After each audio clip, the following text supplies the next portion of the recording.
Hi,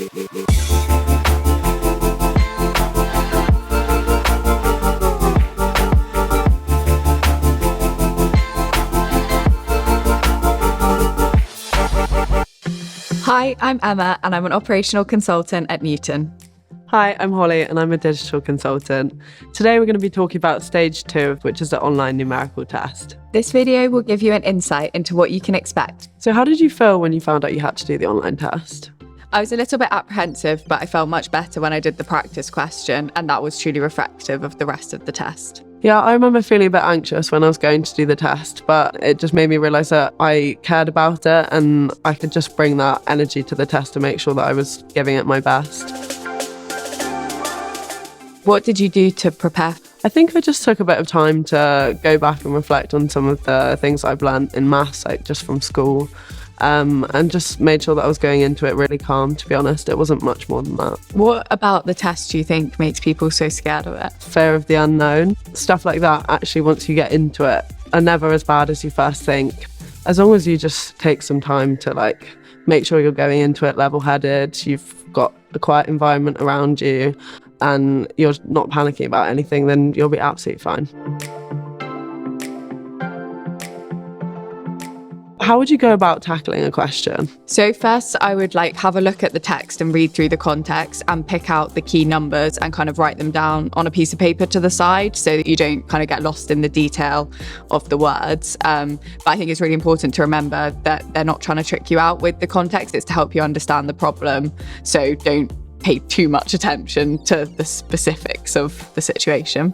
Yeah, definitely. I feel like once you've read through the text, you can actually pick out the numbers and it ends up being fairly simple maths. So just kind of take your time, look through the question and work out what they're actually asking you to do. One really important thing is obviously if it gets to a point when you feel like you can't quite get your head around it or you're just feeling a bit nervous, I think just take a step back, and normally when you come back to it at a later point you actually might be able to get it.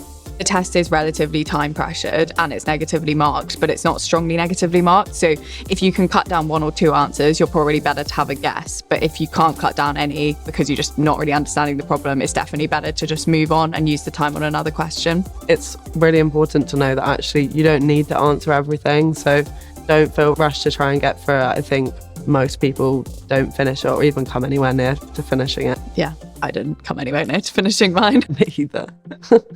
Shall we have a look at a test question then? Yeah, let's do it.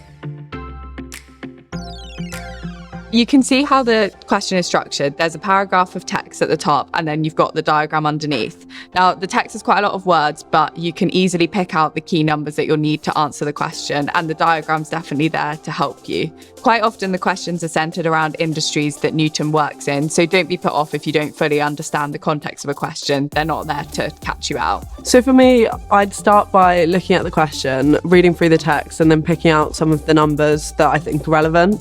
I'd then start to have a look at the diagram, see what other information is there and how that can help inform me to answer the question. So step 1 for me probably would be to pick out some kind of equation, simplify it as much as I can. And then once I've got that, I can actually build that up to answer the total question. I'd make sure that I keep reflecting back to the main question so that at the end, I'm really sure that I've not missed out any of the key information. Because it's multiple choice, once you've come to your answer, hopefully it will be there as one of the options. If it's not, have a reread back through of the question and make sure that you've picked out any of the key details, like there's 6 carriages in this question. If you still don't have the correct answer, maybe move on to the next question and then come back to it with fresh eyes at the end of the test. Make sure you've got the right environment set up. So if you live with anyone, let them know that you're going to do a test and make sure that it's nice and quiet. Don't worry if you think you're running out of time or you don't get to all of the questions. It's totally normal to not get anywhere near finishing and still pass. If you find yourself panicking a little bit, just take a couple of seconds to a minute out. Honestly, it doesn't matter, and make sure that you can get your head back on the question. Yeah, and don't worry about not understanding all of the context of the question. Just pull out the numbers that you need to do the maths and you'll be fine. Don't forget that you're allowed a calculator to help you. And if you're worried, there are lots of online tests that you can do to practice doing maths under time pressure, and that will really help to settle your nerves. We hope that helped everyone, and best of luck with the test.